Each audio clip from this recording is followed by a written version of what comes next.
All right, at this time, we'll call this meeting to order, this workshop, and I will ask Val, will you please call the roll? Commissioner Penny, Here. Commissioner Curry, Here. Commissioner Danio, Here. Commissioner Johnson, Here. Mayor Villa. Here. And if you all would, please rise for the invocation and continue standing for the Pledge of Allegiance.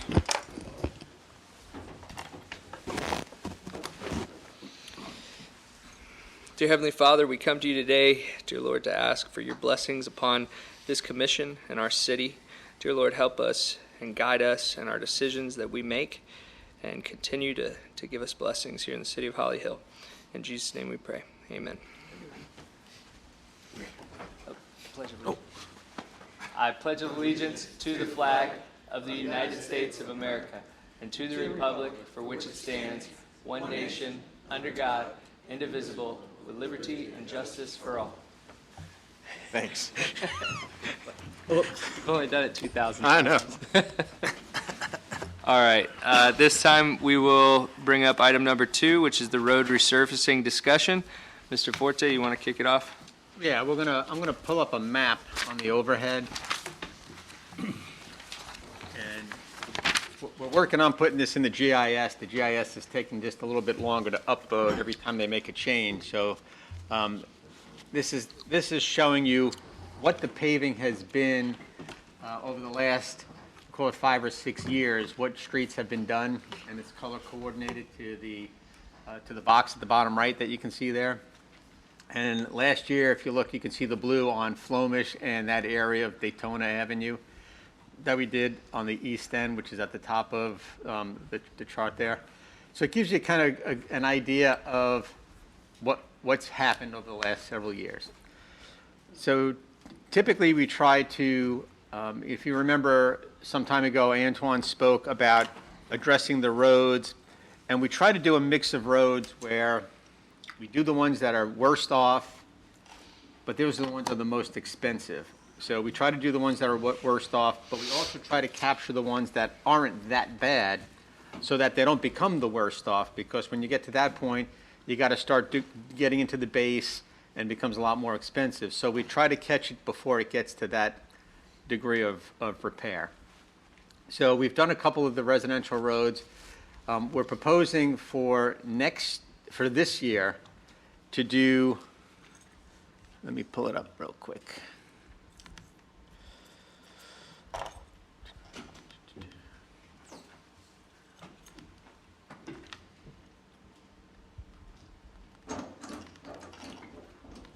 Yep, yeah, this is got it right. Thank you, Antoine.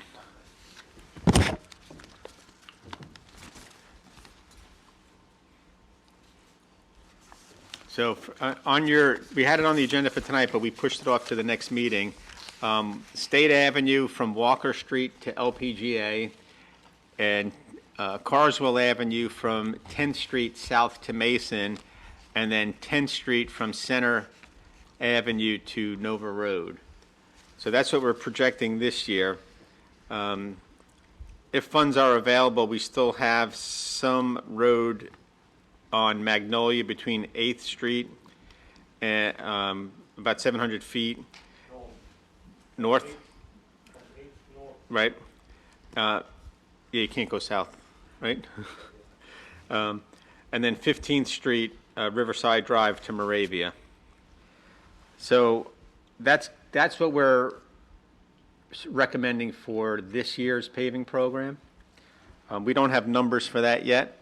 So we have to go out and get that bid, and then we'll see what we have left. And like I said, if there's, the 3 priorities are State, Carswell, and 10th, and if there's funds left over, we'll go ahead and do Magnolia and 15th Street.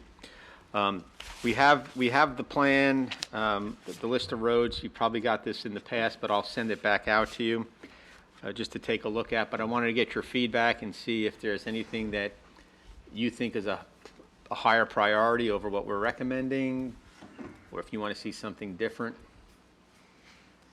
Floor's open if anyone. I trust the opinion of staff and yourself as being the experts, because I certainly am not. So I don't have an issue with it. Yeah, I think it's a good plan. These roads got to get taken care of, and They're not the flashy roads that our residents will drive on every day, but a lot of our business owners do as well. Some of them are in real desperate. Yeah, and they're in terrible Third shape. Street in Carswell. Yeah. That's the worst. The other thing I wanted to mention while we're talking about roads and paving is the gas tax. And the managers have been working on the formula probably for 2 years now. And every time you come up with a formula, everybody kind of agrees to a formula until they see what the outcomes are. And then all of a sudden, they don't like the formula, and they try to change it.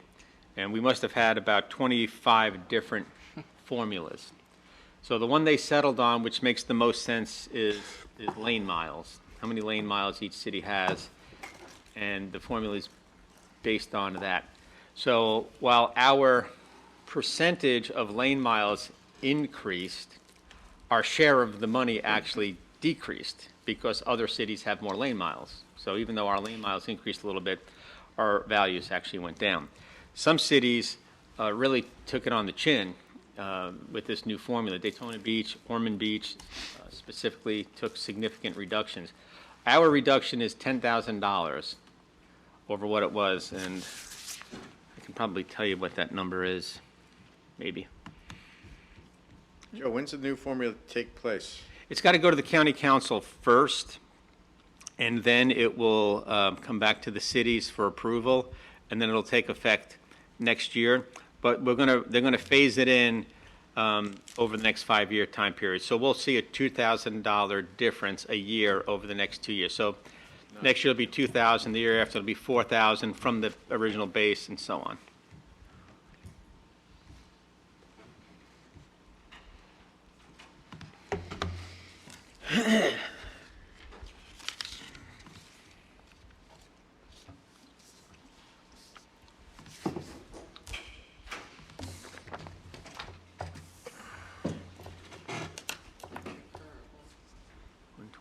Let me see what we have on this one.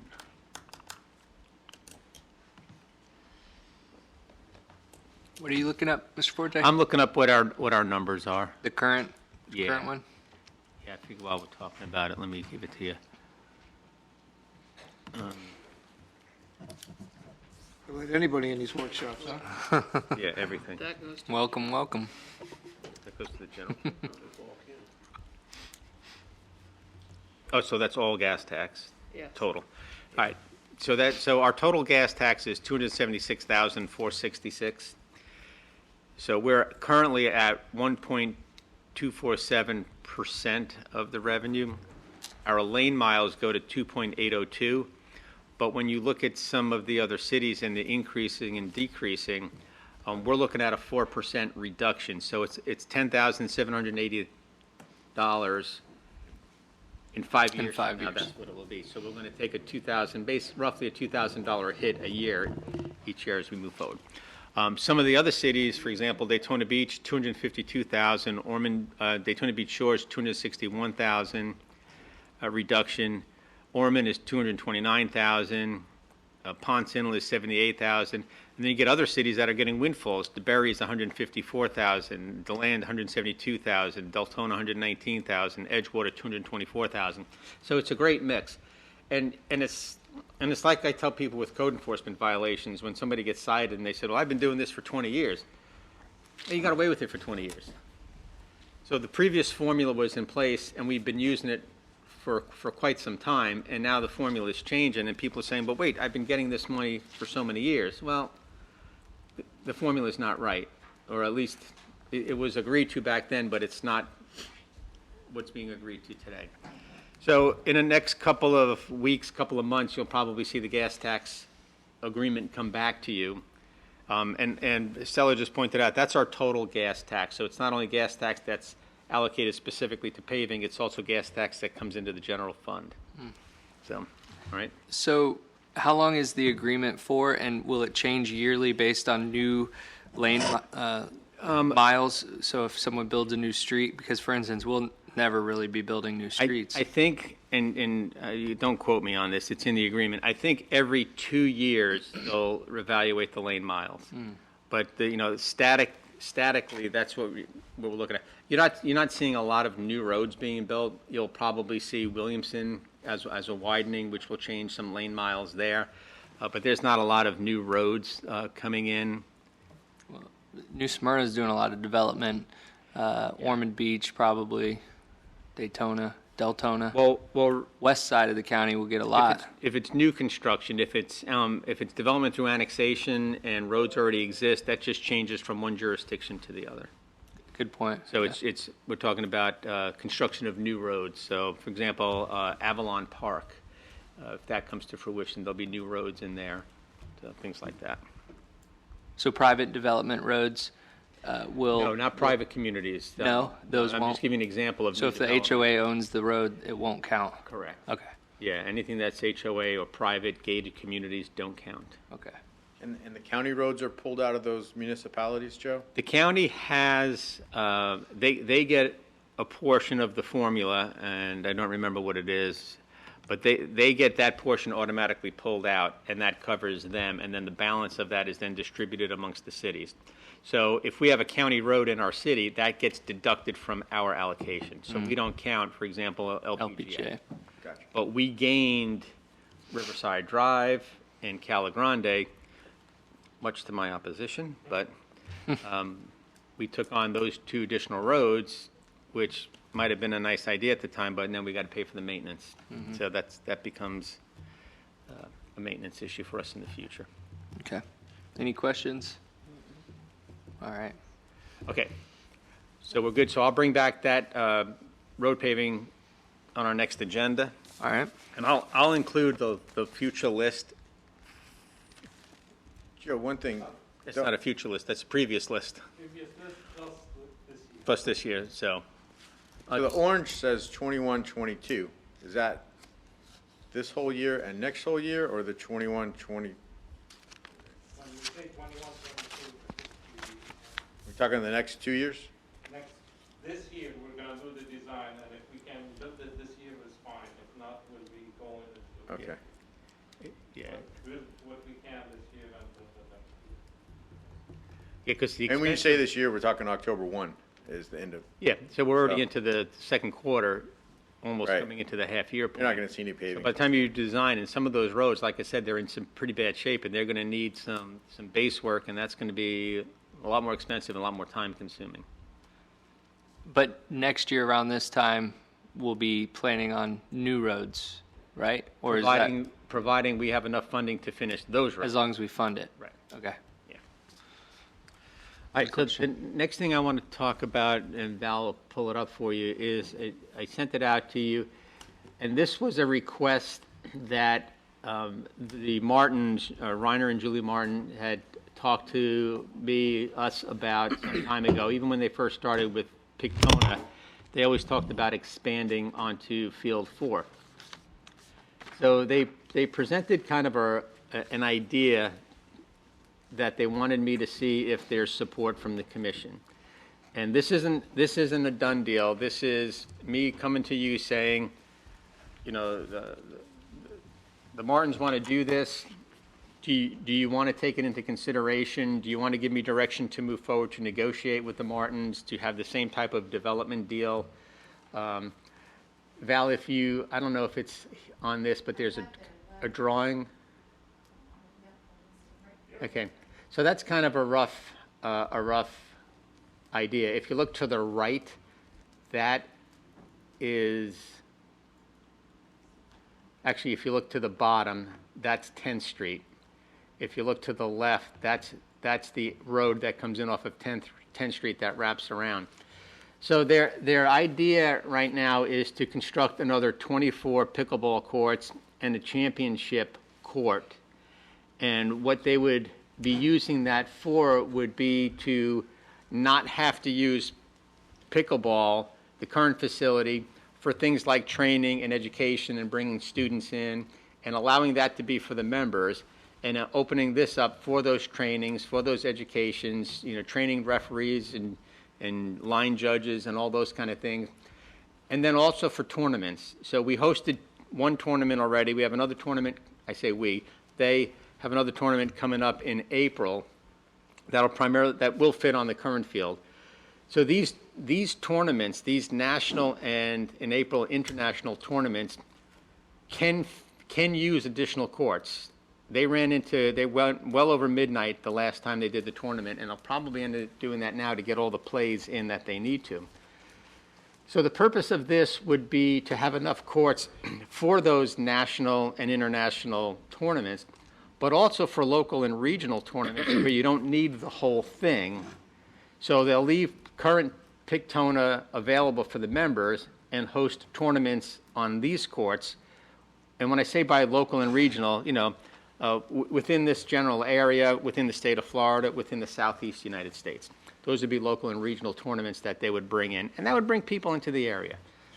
The other benefit that they would be offering is in the tournaments in the championship stadium up there, which is an open-air stadium. It's not covered, at least not at this point.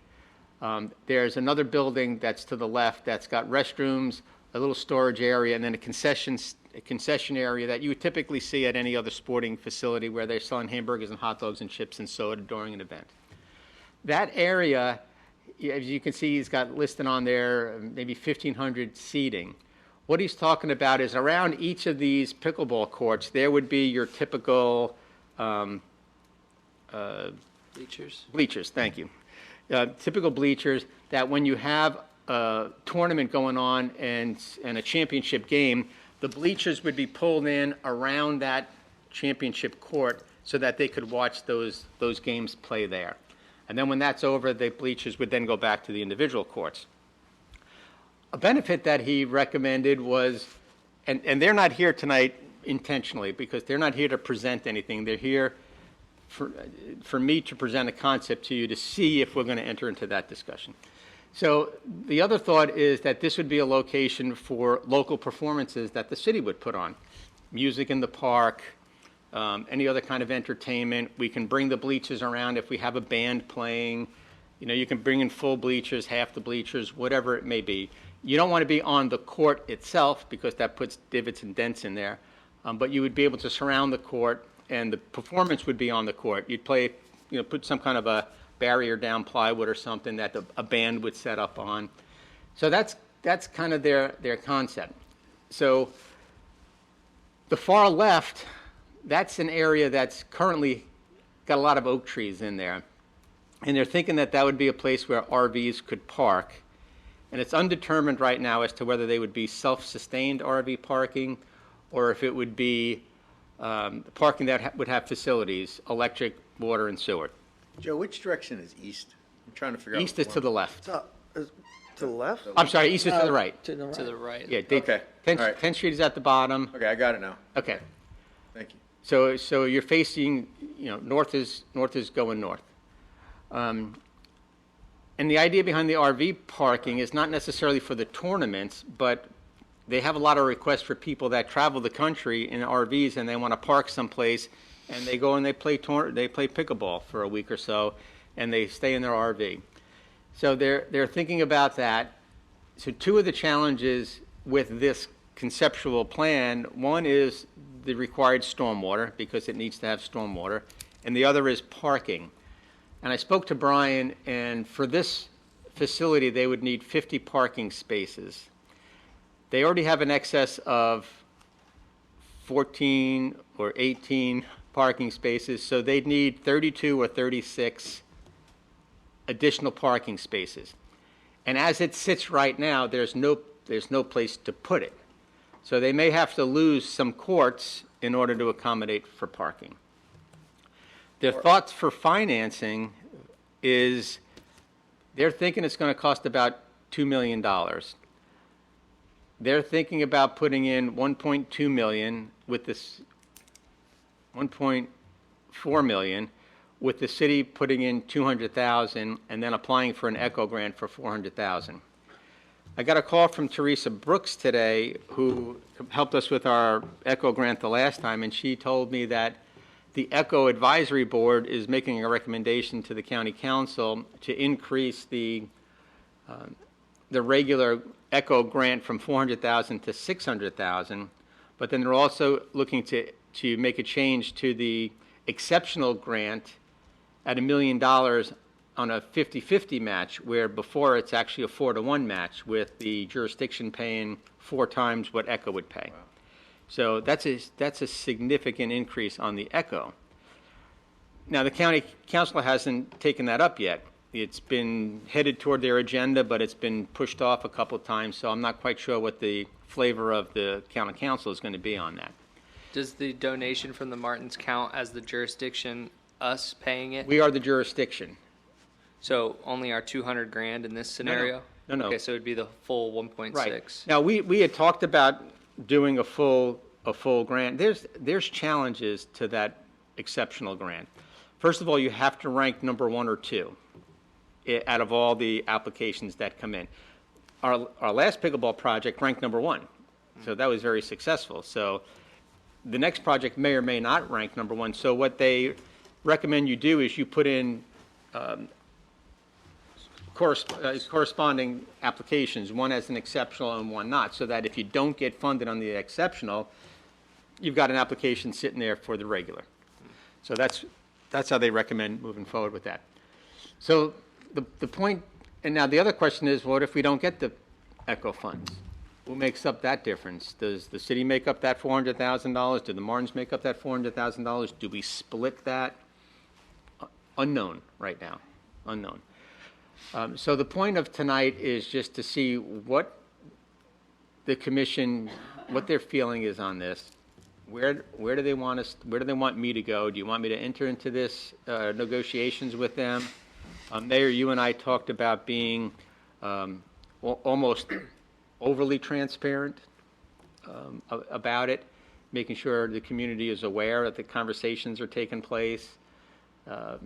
So I'm here seeking your feedback, your input. I may not have a lot of details for the construction itself. I don't think we're here to talk about details. We're here to talk about concepts and whether or not you want to move forward with this. I will hand out to you, because I figured somebody might ask.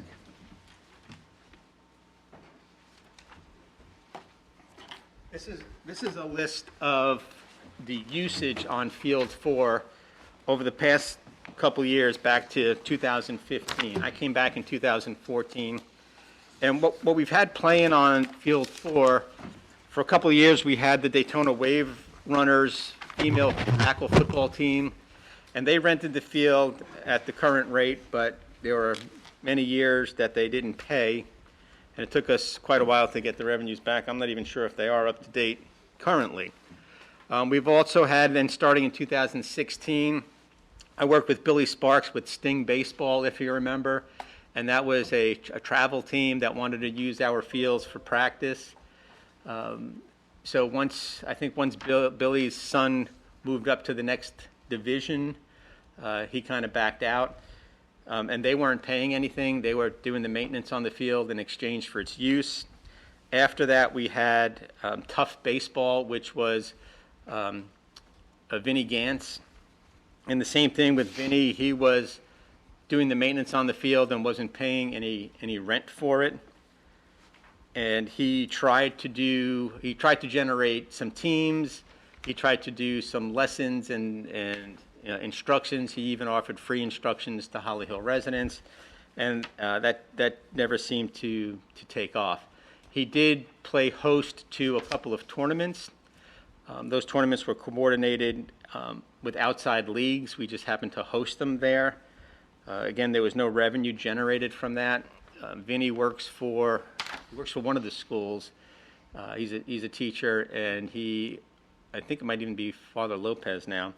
And he participates with their sports program, and he tries to get them to use different fields.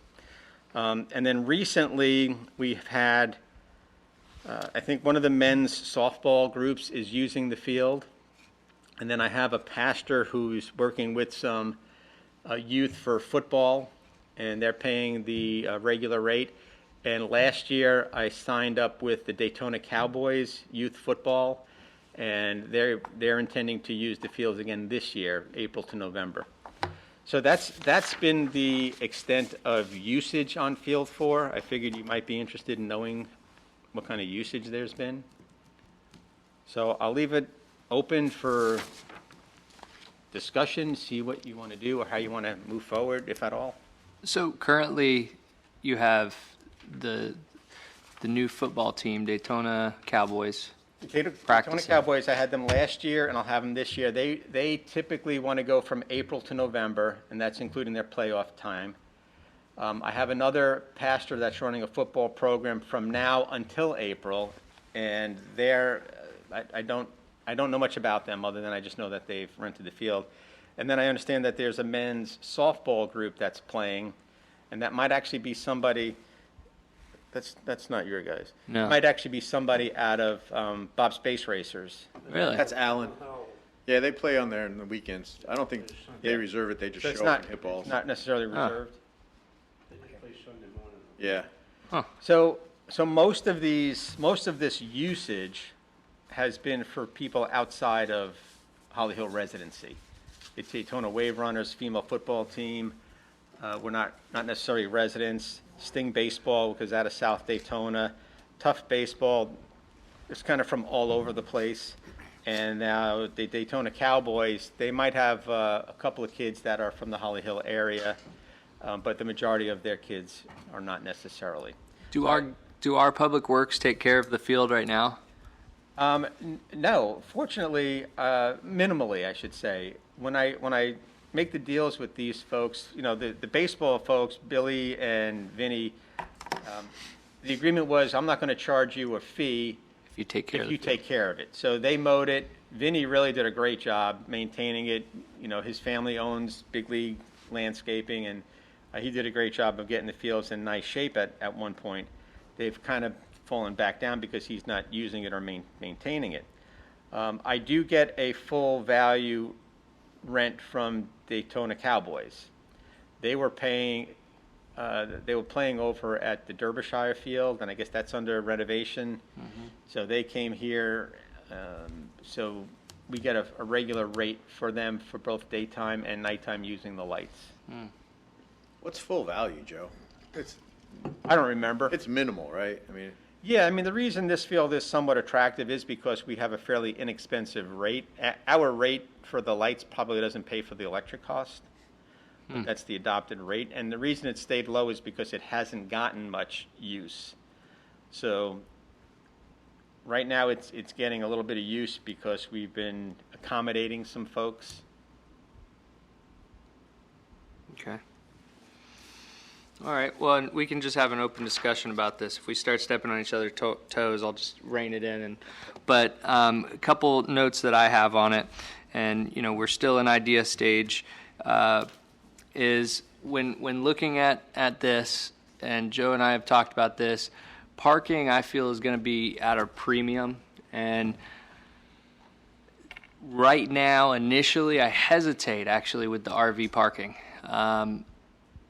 It may be more beneficial to have parking there. If we can have 1,500 people seating at the championship court, I just don't want parking up and down 10th Street and spilling over into different areas in that respect. So that's just one comment. Mayor, let yeah. me add Address some that. things as you Yeah. bring them up. When they did the tournament this past year, they were able to accommodate 400 vehicles. Yeah. Because they were able to park in the dry retention on the west side of the field. That's great when it's dry. If it's wet, there's no parking. You can't park in there. So the backup to that plan was parking at City Hall, Sika Hall, on this side of the road, and primarily because, if you remember, we had some discussions about the tunnel. Now, we opened the tunnel up last Friday. I think the tunnel is just still pie in the sky. I don't think that's reality. Was it still filled with water? Yeah, there's no pump down there, so you got about 1.5 feet of water that sits in there all the time. It would need a great deal of work to bring it up to usable standards, and then if it has to be ADA compliant, that's another whole thing to discuss. But ideally, we would like to work with the DOT to get a lighted crosswalk across US 1, where anybody that comes up, they hit the button and the lights flash and the lights come on in the road and people can cross. So that's in the future.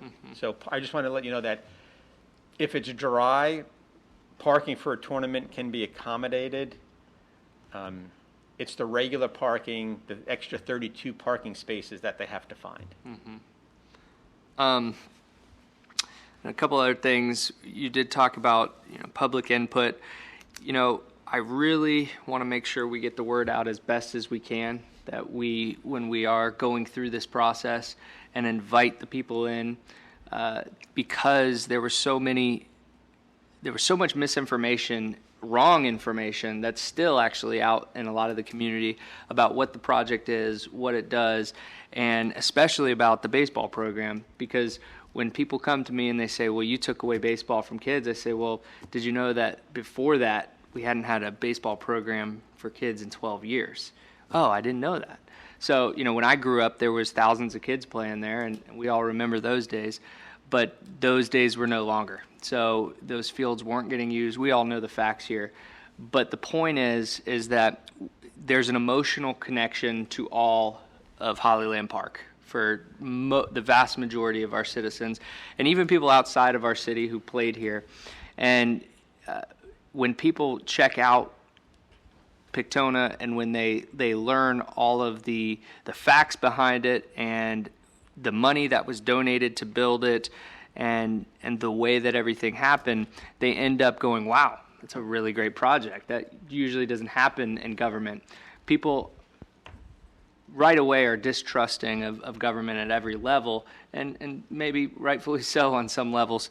But to include them in and to make sure that we spread the word that we are considering this, I think is only a positive thing to get the word more out.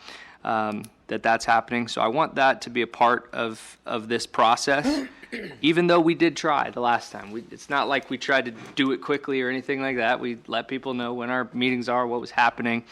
But everyday people don't see that. So maybe we can make a little bit more of an effort. Another thing I'll bring back up is I've always wanted to see a playground built back there. And with this, there's 1,000 different ways to slice it to make sure that could work somewhere over there, even if it had to be in the gazebo area or near this. I just hope that maybe we could have that in discussion. And I know that there's a future project that we may be talking about in the future about a different playground over by the Boys and Girls Club. So I'll keep that in mind. The last thing specifically about this project, and I talked to Mr. Forte about it, I can't see us, and I know we're not paying the $1.4 million that the Martins are, but I can't see us building a $2 million project, having a championship court, and not having it covered. I just can't see that happening. And I know that there's an expense to that, but the good news is with this ECHO grant, maybe we can actually get more out of the project than we thought before. And I'm not thinking anything fancy, and I talked to Mr. Forte about it, that you said, though, it has to be a certain height. It probably has to be as high as the other covering. Yeah, I don't know Right. technically what the height is, but it's got to be higher than this for sure. Yeah, does it? Yeah. The heights that they have over there now is because a lot of people like to lob. And they go high? And when they do, some of them go Really? high. Do people ever hit the lights, Penny? I've seen it happen one time. Wow. I don't want to say it's in or out. I just don't know. Yeah. Because especially now that ECHO could be 600,000 Yeah. if the council approves it. But it could always be an alternate to the bid process to know how much putting that cover on. Now, the cover over here wouldn't be nearly as expensive and elaborate as what's over in Pictona because it's significantly smaller. Mm-hmm. The project doesn't need as much water and sewer. The building isn't as big, so I certainly don't expect the expense to be the $6 million that Pictona was when they developed that. Right. But we can certainly look to see if we can't figure out the cost for that shade cover. And Because not only will it be beneficial to the tournaments and when they're played, and let's be honest, it's 100 degrees out on a court most times here in Holly Hill, but also too when we use it. So to have that covered, and let's say we bring back music in the park, and we have that, it'd be great to have that covering. that could be a condition of our 200,000 if you want. Yeah. You know, yeah. who knows? It's Yeah. all open for discussion. Yeah. But also, I just wanted to bring it up, make sure that, we think about doing that. just And it remember may be that worth a little more contribution from our side, too. Right. the higher that thing goes, the less shade it provides unless you're at sun straight up. That's true. So when the sun's, Actually, there's a problem with the ends because when the sun yeah, is at certain levels, either end, right. it's sometimes a little bit of an issue for playing on those end Yeah. courts. Yeah. So just something to think about. Okay. All right. That's all I have for now. If anyone else wants to chime in. All I really have is, I agree with the transparency. I feel we do a really good job at that, but I agree. And why couldn't we use the grass area that is along that backside along 10th Street, just where that field covers? I mean, I'm not talking cross about the all sidewalk. of 10th. I'm just talking about from, I guess, where Robin's property There's a would. sidewalk there. So it's a problem for us to have people drive. over. Immediately off of 10th Street, Yeah, a couple of things. One is you don't want cars crossing a sidewalk. okay, And number two is you don't want cars backing out into the road in order to leave. okay, I see So that. you've got to take that into consideration. Okay. It- I just thought there's a lot of grass there. Yeah. And you may be able to lose 4 of those RV spaces and pick up 20 car spaces. Yeah. Yeah. Yeah, I know they didn't have a problem at the fall vintage, but like you No, said, we- they used that retention pond, to be able to do so. But I do know a lot of people like to travel from other states to come here to play and bring their RVs. Because I'm on a couple different forums and people are often talking about that and asking about that. And the only other thing I really have is, I like the idea of us doing something with a playground equipment, maybe basketball over here. Because I think kids are already at the Boys and Girls Club, or hopefully they are. And maybe that would be a better area for something like that. So I do like that idea. And, I mean, why couldn't we get some type of an echo grant or something for that as well? We could, and that's something that that I was already taken into consideration. Now, the Boys and Girls Club already has a court that's located over by Hartford Circle that's within their fenced-in compound. You know, we may be able to go for an echo grant that would put a playground in front of the Boys and Girls Club, which used to be Betty White's property, used to be the assistant for Tim Harbuck many, many years ago. We own that property, the city. I don't think that parcel itself is big enough for both a playground and a basketball court when you have to consider parking and stormwater and all that. So we might have to move on to or into the area of all that open space that's on the Boys and Girls Club or the fire department. The city has a lot of property over there. But can we use the existing parking for the YMCA right now since we own it? It depends on what's happening. Sometimes that YMCA parking lot is full. There are Is it, some. John? This past Saturday, there was 200 cars there. What? Yeah, I've gone For by what? them before and it's. There was pretty a packed. volleyball tournament at the Ocean Center, and they needed playoff courts. So any gymnasium in Volusia County had probably 600 people. We had 600 people over this weekend. Wow.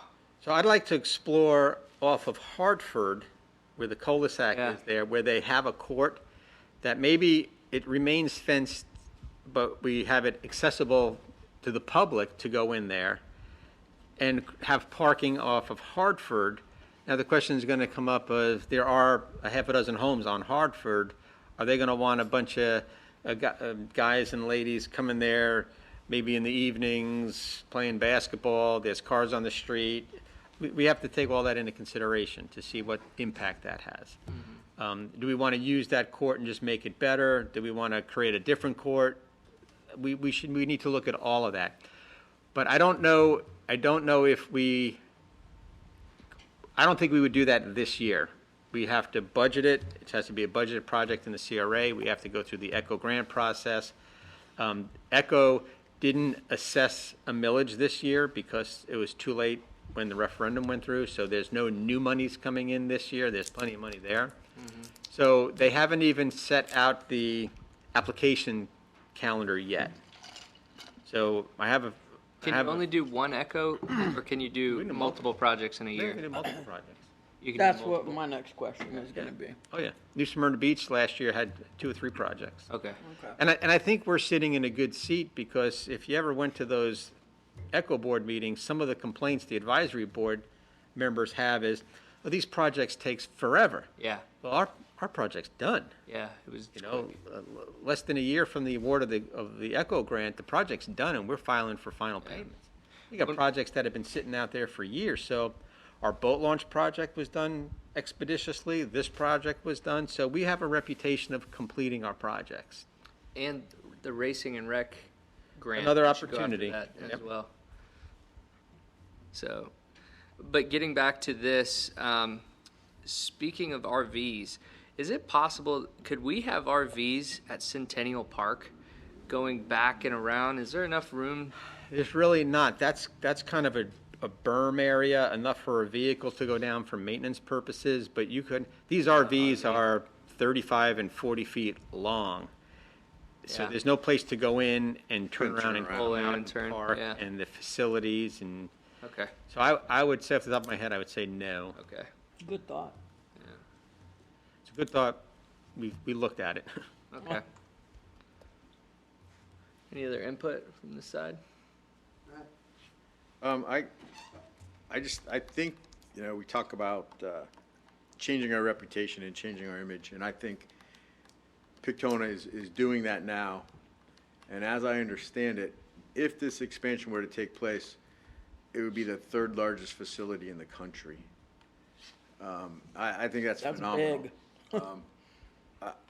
I had a meeting today with a gentleman that's talking about a $6 million investment in our community because of pickleball. He wants to build an RV park in our community on 25 acres. I've seen the drawings of it. It's phenomenal. And the only reason he's doing it is because Pictona. Yeah. For And the so- record, I have not seen the drawings of it. It was me personally. It's a friend of mine. You guys know him. I'll show you the picture if you want to see it. But it's a dream, and it's a dream that would have never even been dreamt 24 months ago. So I think it's going a long way to changing the image of our community, and people are taking a second look or maybe a third look at us. And then when we get down to the dollars and cents, whether it's $1 million, 1.2, 1.4, whatever the final numbers end up, but it's unheard of to have a funding source give you a 5-to-1, 6-to-1, 7-to-1 match on your taxes. So I think it's a wise investment. I think the stadium seating would be incredible to bring back concerts in the park and things like that. Devil's in the details, but I'm at this point full forward on talking about it. I hear concerns about the playground, but I would really respectfully request that we slow that one down and we look at this side of the road, because I hear what Mr. Forte is saying about the basketball court over there and possible playground over there. But then we need to resurface our tennis courts over here. And in negotiations with the Y, we've identified some shortcomings of that facility that need some TLC, because we can't have the world-class pickleball over there and then you can't walk in our racquetball courts over here, or you can't play basketball because it's all cracked. So when we bring them here, we need to make sure that we put on a good face and we have something to show the people that are coming to the community. So I'm all in favor of it at this point. I think it could be, yet again, taking it from good to world class. And it's world class now, but just, good to great or great to exceptional. it just puts you over the edge a little bit, so. Just real quick, I just wanted to mention so that everybody's kind of aware of the talk and things that go on over there. I see groups of people that come every week from DeLand, large groups, and also Palm Coast. They come here to play every week. Same group of people meet up here to play. I've had people from other states, other cities around Florida that have come here. And when people find out that I'm a commissioner, they will generally talk to me a little more about this. And people have told me that Holly Hill did the best and smartest thing that they could have done by investing in this. Because this facility is talked about a lot through the pickleball community. So we are getting some recognition and positive recognition. And it's always nice to hear. Joe, what happens to that Public Works building that's there? Does it Well, go away? I'd have to talk to Antoine about it, but yeah, that Public Works building would have to be relocated, and I don't know if it would fit in the proposed building that we have going on there now or what, but we'd have to work out where that facility goes. That facility, it was, It looks like it's seen its better days. it's the maintenance shed. You know, that's where Marty had all his stuff. That's where Manny works. It was used to maintain the ball field. They don't have to do that anymore. We might be able to relocate it or something similar in the yard. But yeah, that would have to go. There's also a lift station down there that stays, so. All right. You guys want to talk? Well, I think it's a really, really good project, and I think we could make it work.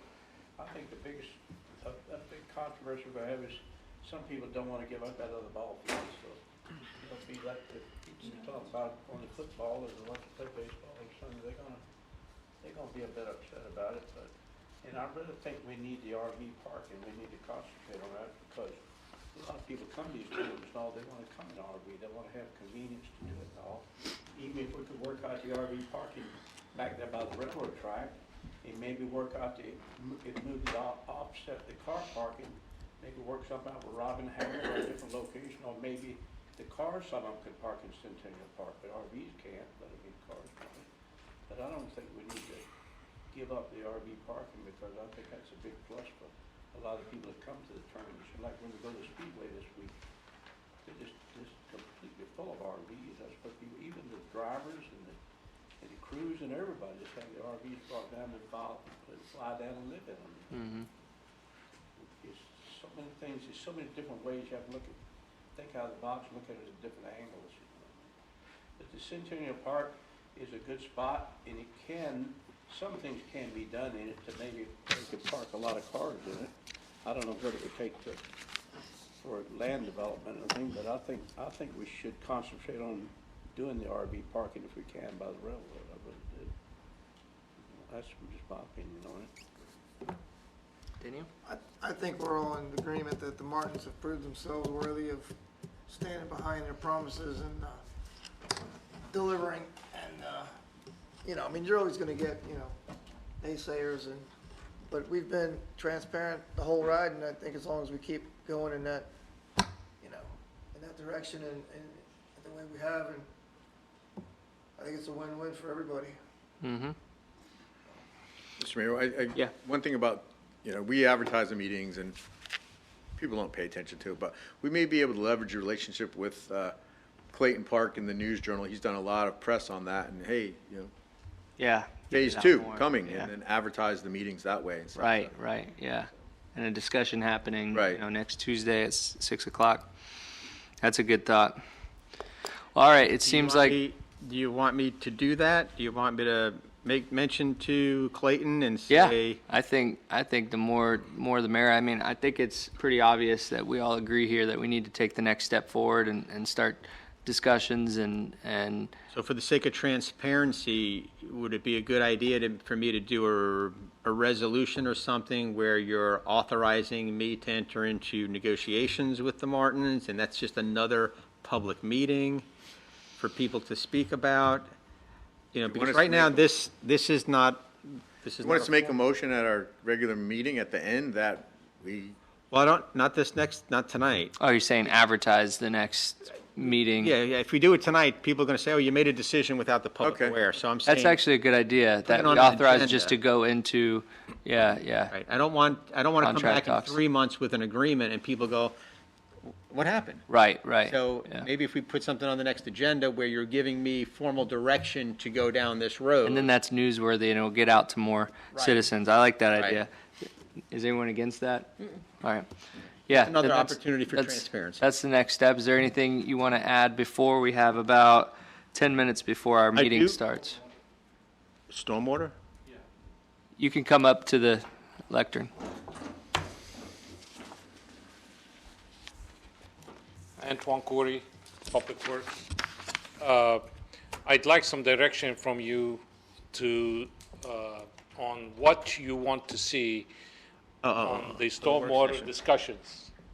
On the stormwater. Stormwater We're going to do a work session on drainage, stormwater. remember, we had a Okay. project and you guys decided to move it, Right. put it on the side and because you want to discuss it. Right. What are you looking for? Because we have to hire some consultants to do some revisions. Okay. We could take that up now if you want. Yeah. In You 5 have the minutes. 2014 Stormwater Master Plan. Yeah. I mean, you can take a look at that. I don't know how much revising it needs. Was that 2014 or 2015? It's 2015. 2015. 2015. So, I mean, you can take that document and just go through it and say, I think the biggest thing we need to know and understand about that document is what is reality. So if Right. you remember, one of the projects, it was nearly $8 million, was a head wall at the LPGA Canal with a pumping system that when I met with Volusia County and their engineers and our engineers at the same meeting, it was determined that it served no purpose. You know, $8 million would not prevent any water from entering any property that's already having water problems. So you go through a lot of these projects and, you know, Andrew will probably tell you a lot of them are water quality rather than quantity. And a lot of them make very minimal improvements to the volume. So it's a lot of money to reduce stormwater by an inch. So we'd have to Yeah. bring Andrew or somebody in to go over it, and that's what we're trying to figure out. Right. It's the priority. They have listed the priorities, and the project we presented to you was, I think, 3 or 4. And the reason is it's double, it provides relief on flooding on Flomage and then on some side streets. So it's a 2 projects, the dual project. But is it gonna solve every problem out there? No, it's not. Right. But it'll help, you know, certain rain events in the city is gonna be flooded, everybody's gonna be flooded, or Yeah, right. every street will be flooded, doesn't matter. Right. But on certain less events, maybe these projects will help reduce the flooding, Okay. that's all.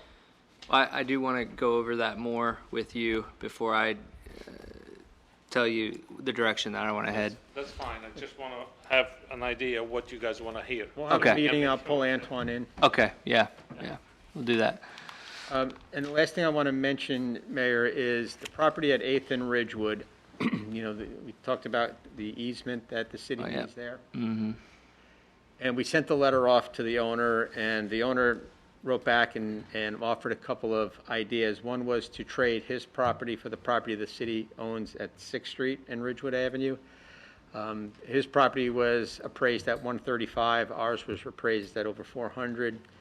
Told him that wouldn't work. He then wanted us to buy his property for $200,000. Again, it's appraised at 135. The easement was appraised at $9,700, just under $10,000 for what we needed, and he wanted $40,000 for that. And we kind of debated back and forth, and I was trying to get him into the $25,000 range. He wanted up to the $38,000 range. So He was not budging. gentlemanly speaking, we're at about 32.5. And I spoke to Scott, and Scott said, well, you know, I'd love for it to be in the 20,000s, you know, $28,000 range. But for another couple of $1,000s, do we want to go through that legal battle? Paying our attorney, paying their attorney delaying the project even further. So at the end of our commission meeting, where you have to, I'm going to ask you for a vote to see if you would like me to proceed with that offer, and then bring back at our next meeting a contract for that purchase. Okay. And when Scott gets here, could you ask him for an estimate of what that legal cost would even cost? So if we're talking a $50,000 legal cost to get the property, then it's Here's better to here's just the buy problem it. that Scott's going to tell you. We don't know how much legal time it's going to take. Yeah. And if it gets in front of a judge, you don't know what the judge or the jury is going to decide. They may decide that because of the Buy the whole circumstances, property. we think that the value of it's $50,000, or they may think it's only worth $10,000. So you're playing into the hands of whatever 6 people are sitting there to determine what that cost should be. But if we pay Scott 10 and they pay their lawyer 10 and the land costs 10, we're at 30 because we got to pay all sides anyway. So Right. Yeah. cut your losses. And So I'll bring it That's up a at the end of the. 10. That's easy to get $10,000 in legal Easy. fees Oh, if yeah. you're going Easy. to court. Yeah. So every 10 we spend, he's going to spend 10. Yeah. So I'll bring it up at the end of the commission meeting to Yeah. get a vote from you to bring it back or not. All right. And Scott will be here to Good. put comment in. Good. Is there anything further that we need to take up now? Seeing nothing further, we will adjourn this meeting, and we will meet back at 6 o'clock and 4 minutes for our regular city commission meeting. Regular city commission meeting. Regular city commission meeting. Regular city commission meeting. Regular city commission meeting. Regular city commission meeting. Regular city